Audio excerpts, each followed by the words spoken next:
बीड जिल्ह्याचे पालकमंत्री धनंजय मुंडे यांनी मंगळवार दिनांक 3 रोजी परळी शहरात सोमवारी झालेल्या पावसामुळे पुराचे पाणी शिरलेल्या विविध भागांमध्ये भेटी देऊन झालेल्या नुकसानीची पाहणी केली।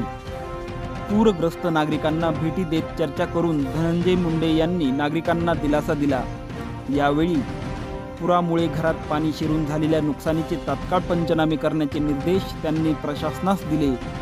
मागील 2 दिवसात झालेल्या मुसळधार पावसामुळे शहरातील सरस्वती नदीस मंगळवारी सकाळी पूर येऊन नदीकाठच्या अनेक वस्त्यांमधील घरांमध्ये पाणी शिरले होते। आंबेवेस भागासह अनेक गल्लीत पाणी शिरले होते।